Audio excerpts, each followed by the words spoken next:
how did you get your first break? My first, well, I was in Guns N' Roses, and you know, I think basically we put out a record, and it was very successful, and that was really the big break. Before that, we were just sort of a grungy little band, just trying to make ends meet, you know.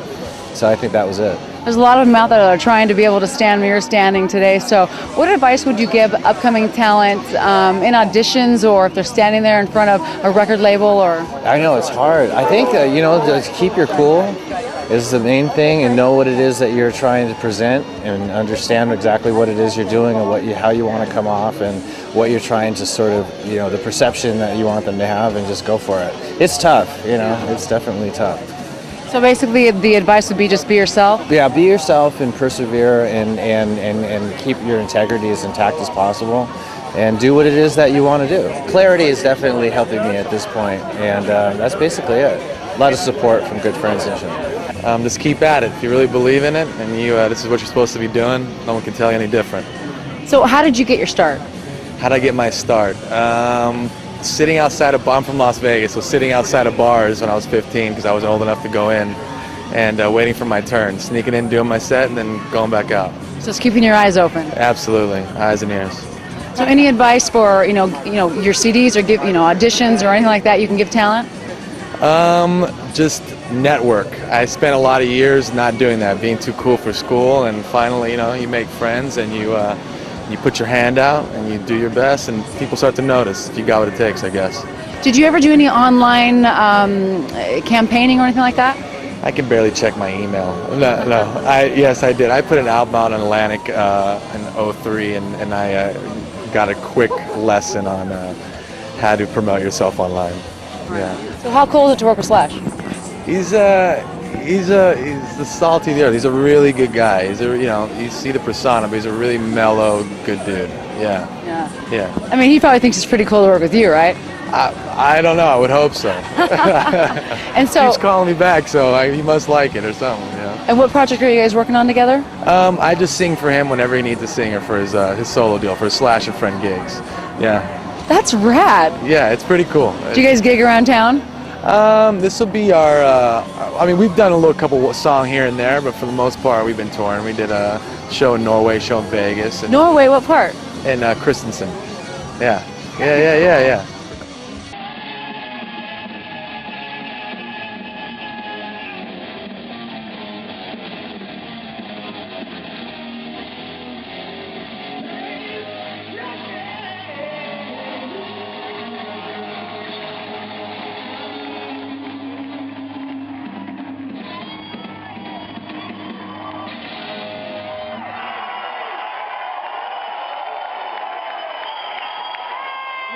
Keep your head down.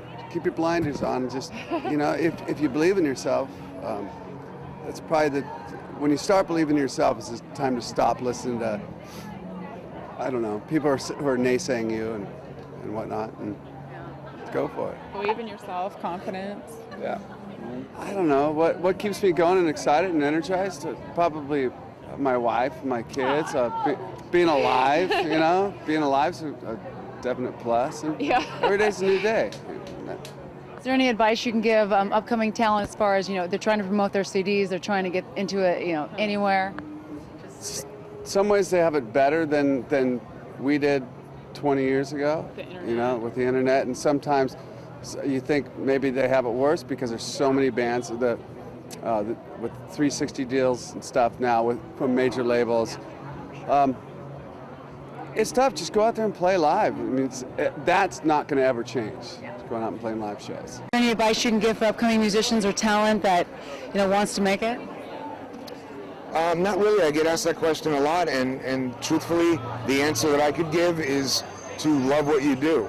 Make sure you love it, because it's a rocky road. It's not a surefire gig, So as long as you love it, you're succeeding.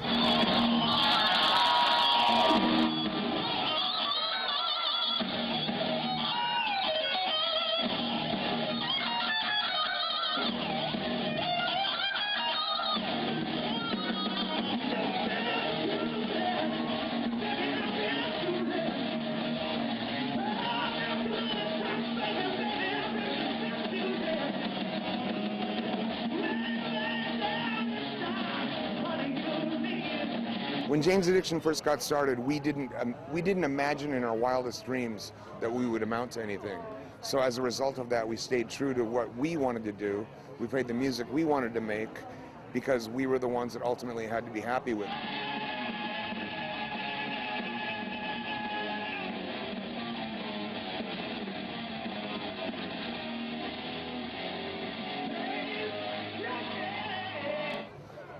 And by doing that, we got somewhere and we're different.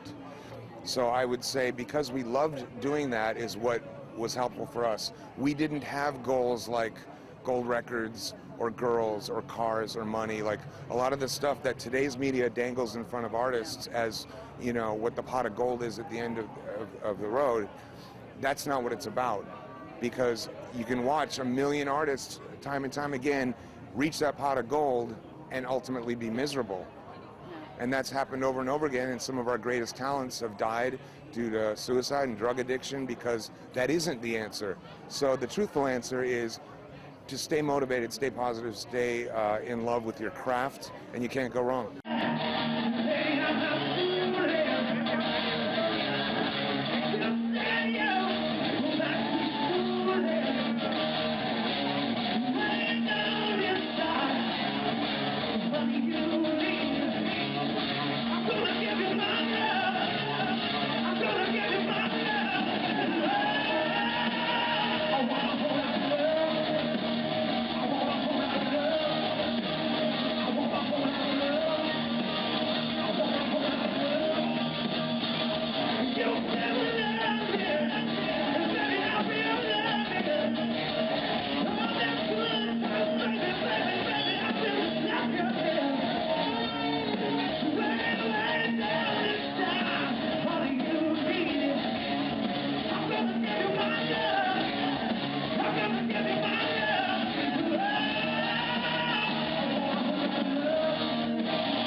I was on a major label and had a record deal and was dropped by the label, and my dream of being a rocker died. And it was then that I decided I was never going to play another note of music that I didn't believe in. That's when Rage Against the Machine formed. And so for me, my story would be just have your music, your art be real and very, very honest. And then if you do connect with people, you'll have a career that you can be proud of and you can look at yourself in the mirror. At what point during Rage or in your career in general did you realize, you know what, you looked up and you said, you know, I made it? I don't know what it was I said I made. There was a time in, like, I think 93 when Rage was playing a big festival show in England, and at the time, you know, we were still like living under bridges here in Hollywood, and there was 50,000 people going absolutely buck crazy to the band. I thought, well, something's happening here that might make